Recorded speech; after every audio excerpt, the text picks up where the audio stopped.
As a lot of you may know, it's time to start doing the year-end videos, and coming to a close with 2020, I've got several lined up, starting with the 10 fragrances in the designer realm that have gotten me the most attention this year. Now, some of these may surprise you, some of these may not, but it's the honest to God's truth on what has gotten me the most attention throughout the year, from a designer standpoint anyways. Stay tuned.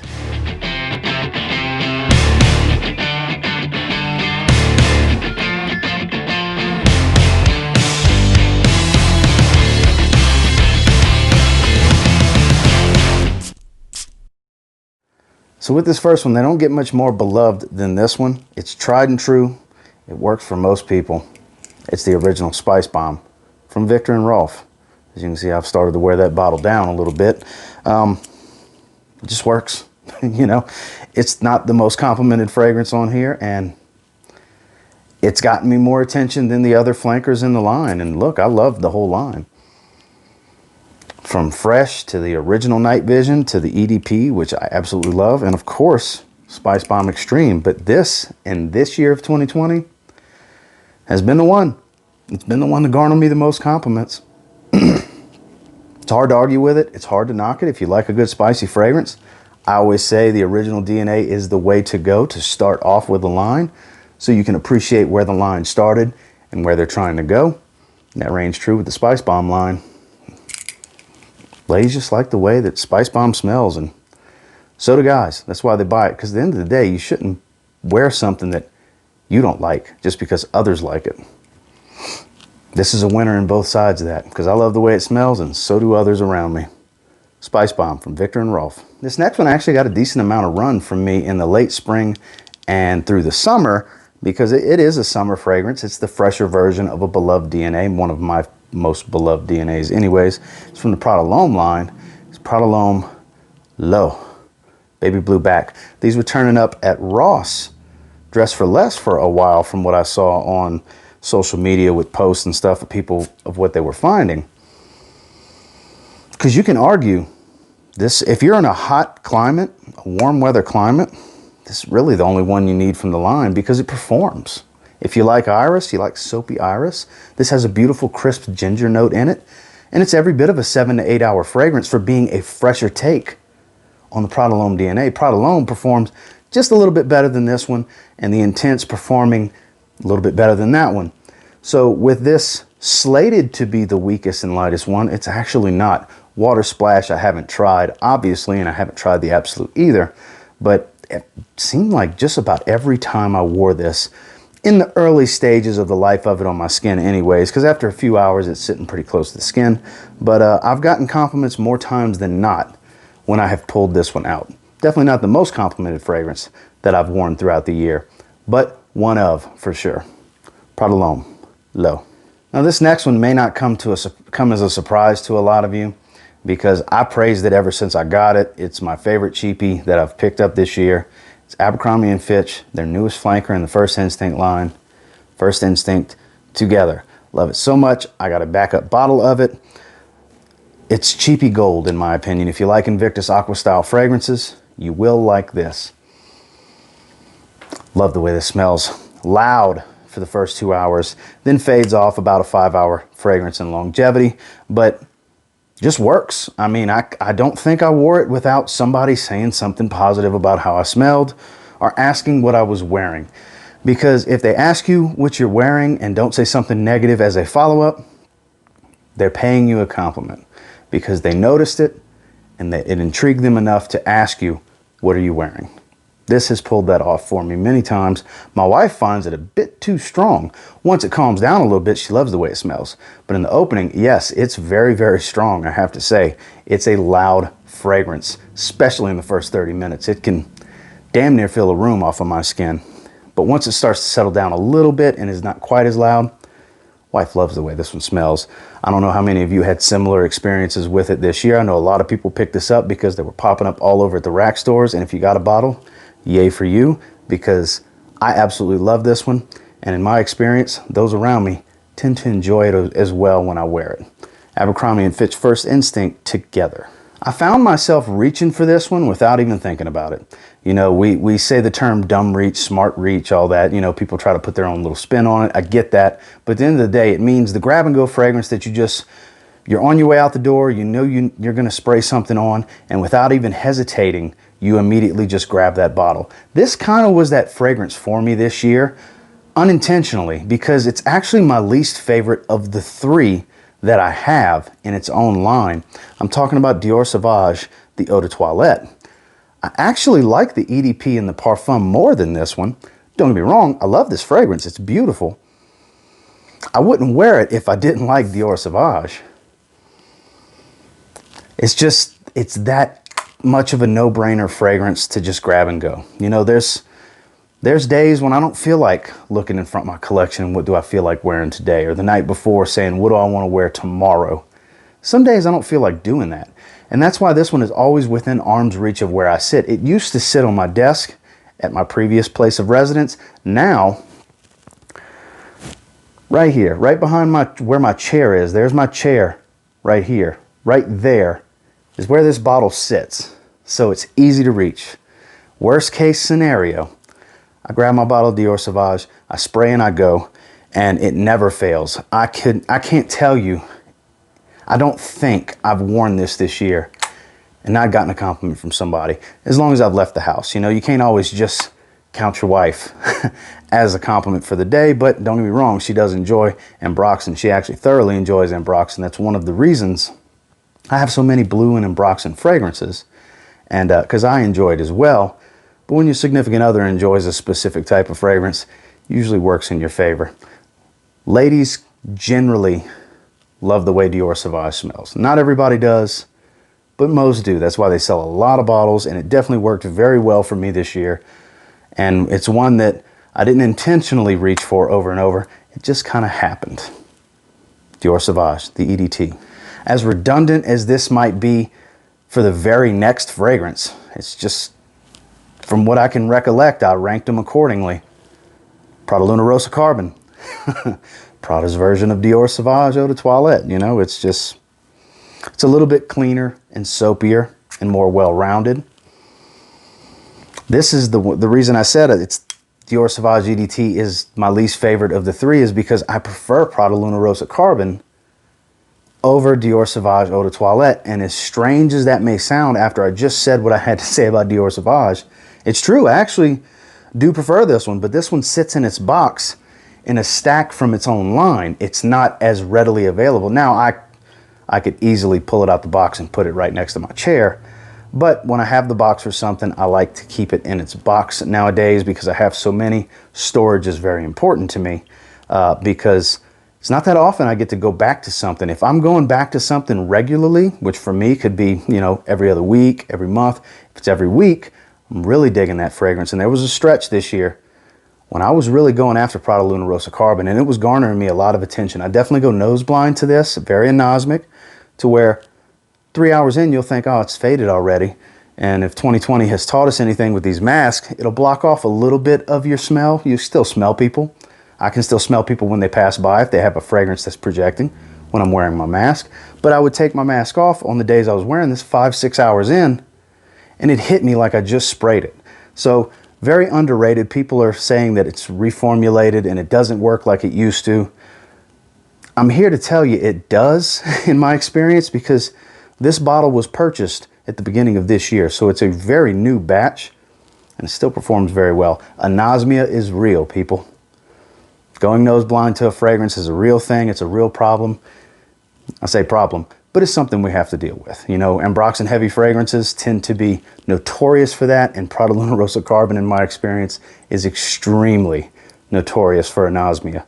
But the beauty of it is when you walk by somebody, they'll smell you, and you smell great when you're wearing Prada Lunarosa Carbon. Now, historically, this is number one. In 2020, I reached for it a bit less because my collection grew exponentially this year, and I've had a lot more things to wear and try and spend time with. So Invictus Aqua took a little bit of a backseat this year. I did wear it here and there because at the end of the day, it's one of my favorite fragrances, if not my favorite fragrance. And there's times when I just feel like smelling like Invictus Aqua. Because it's just so good to me. It's generic to some. It's incredible to me. I love the way this smells. It always garners me some positive attention. I only wore it a handful of times this year, but it never fails. Every time I wear it, it's usually 2 to 3 compliments. Because I always try to make it a point to wear this when I know I'm going to be somewhere that a lot of people are going to be, or if I'm going to be out and about a lot that day. Some days you just want somebody to tell you smell good. And this is that fragrance to do it for sure. Invictus Aqua, it always works in my favor.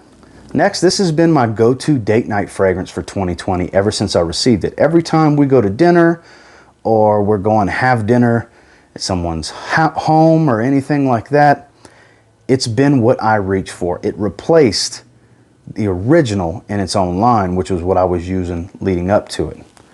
La Nuit de l'Homme, Le Parfum. I love this fragrance. It's my favorite in the line.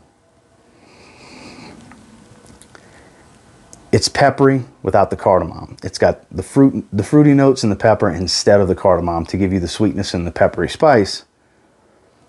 So the sweetness is dialed back a little bit. And then the lavender in this one, it just adds to it. And look, I understand some people don't like this fragrance, and that's fine and dandy. But I love this fragrance. This is my favorite. This is my immediate thought if we're going somewhere for dinner or anything like that. I'm thinking La Nuit de l'Homme, Le Parfum. It's my favorite. It garners me attention. You know, not every time I wear a fragrance I'm going to get a compliment, but I tell you, it goes a long way to have a positive attitude and a big smile and look approachable. Because when you look approachable, people will approach you more, and they'll most likely be able to smell you a bit easier. Whereas if you're kind of keeping to yourself and walking by, most likely people aren't going to say anything to you. So approachability has a large factoring quality into if people are going to pay you a compliment for how you smell. If you don't look approachable, they're not going to approach you. I always come off approachable when I'm wearing this because this fragrance puts me in a fantastic mood. La Nuit de l'Homme, Le Parfum works every time I wear it because I wear it in very, very specific situations. This has no doubt been a monster for garnering me some attention, especially this past summer. I featured this heavily on my channel in the summer for good reason. You don't need a lot of sprays. It performs on my skin. It doesn't smell that good directly off skin, but the sillage on this one, the trail is gorgeous. Dolce Gabbana, Light Blue Eau Intense. This stuff is great. I was not a fan the first time I smelled it, and I sprayed it on my skin, and I was not a fan. I was smelling it directly off my arm. And my wife got a whiff. She was downwind from me when we were leaving that store. It was a stage, as a matter of fact. I had sprayed a tester bottle, and she was like, oh my God, which one is that? Because I had sprayed a couple on my arm, but I had sprayed that one on my neck and everything because I intentionally didn't wear anything because I knew I was going there, and I said, I'm going to try something, give it a full wearing. She loved the way this smelled, and I gave it some time. We ended up going to my mom's that night. She loved the way it smelled. My stepdad loved the way it smelled. So it gave me, I started thinking, I was like, and I kept smelling it on myself, and it was too salty and potent in the opening, but once it settles down, it smells really good off the skin, but the entire life of the fragrance in the trail is gorgeous. This is a masterpiece compliment getter. Is it a masterpiece fragrance overall with its complexity and natural smell? No, it's none of that. But when it comes to garnering positive attention, Dolce & Gabbana Light Blue Eau Intense just works. This is one of the most complimented fragrances I have ever worn, possibly ever will wear. And I don't care if they reformulate it down the line. It just works. It smells great. It took me a little while, a few wearings to really have the appreciation for it to where now I love the smell. It's an addictive smell to me now. And it just works every time I wear it. It's hard for people to not smell you when you wear Dolce & Gabbana Light Blue Eau Intense. These last two, I actually found myself wearing more than I anticipated. I just would get in the mood for them, I would wear them, and they would garner me positive attention. And some of you are going to be kind of, really those, that's kind of going to be the attitude when you see them. And then some of you are going to be like, yep, same thing for me. It's just how it works because these are both polarizing, starting with Versace Dylan Blue. Yeah, this is another one, just like with Light Blue Intense. The first couple times I wore it, I didn't care for it. The opening is very, very rich and a little off-putting. It's one that I had to spend some time with, and it really, really grew on me to where I love this fragrance now. Love the way Dylan Blue smells. And you can get them for a really good price. Kingdom Fragrances tends to have a stock, which is linked below. Low 40s range, mid 40s for a 100 ml bottle. Great price. It still performed very well. This is an 8-hour fragrance on my skin. Another one that it's easy to go anosmic to because it's got the ambroxan in it. It's an ambroxan heavy fragrance, which there's a lot of ambroxan fragrances in here because I'm a blue fragrance guy. It's just, I love blue fragrances. I wear them a lot, and they're very mass appealing, and they tend to draw a lot of positive attention, as you can tell by this video. And Versace Dylan Blue has pulled attention more than all but one of these in this video every time I wear it. And I've gotten to the point to where I can't get enough of it, so I won't even need to refresh 5 or 6 hours in, but I'll do it anyway. Just to start the cycle over again, start projecting heavier, and get back to that top note. Versace Dylan Blue, it just works. It's still a compliment king in my personal experience, and one that if you've been skeptical to try, I urge you, give it a shot. You might have similar experiences. Then last but not least, I mean, I got this bottle this year. You'll see the little dent I've put in it, so much so that I had somebody decide they didn't like it after buying a 200 ml bottle, and I have a 200 ml bottle backup as well. This is probably my favorite summer fragrance, right under Invictus Aqua at this point. It's Acqua di Gio Absolute. You can see the juice level has dropped on this one exponentially compared to, I mean, think about the number of fragrances I have. I'm approaching the 600 bottle mark counting clones, okay? For me to put this level of a dent in one season in a fragrance should tell you a lot, seriously. When you have a lot of fragrances, it's hard to work your way down on these juice levels, you know? And I take it on trips with me, especially this past summer. It smells incredible. I love patchouli. This is a gorgeous, fresh patchouli mixed with the C notes. I mean, this is kind of my favorite one in the line. It kind of overtook Profumo. I wore Profumo like twice this year. I've worn this in the double digits, which for me, that's a lot. That's a lot, 10, 12, 13, 14, something like that times. I forgot how many. I've worn this a lot, and for good reason. I love the way this thing smells. And it garnered me, as you can tell, the most attention from a designer fragrance. Nothing got me more positive attention than Acqua di Gio Absolute. And some people can't stand this fragrance. And I get it.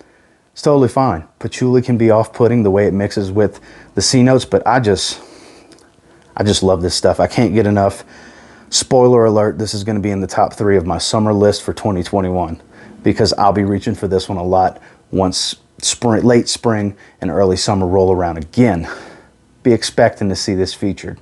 I did a full review on it, and it's been featured in all my summer lists, all the ones that it fit in anyways. This stuff really worked for me this year, guys. Try it if you haven't yet. Acqua di Gio Absolute. Well, that's the 10 designers that garnered me the most attention this year. And yes, I know there was a lot of blue fragrances on here, but guess what? That's what garnered me the most attention from designers this year. And until next time, do me a real quick favor. Go ahead and like, comment, subscribe. I do appreciate all the feedback. I love hearing from you guys.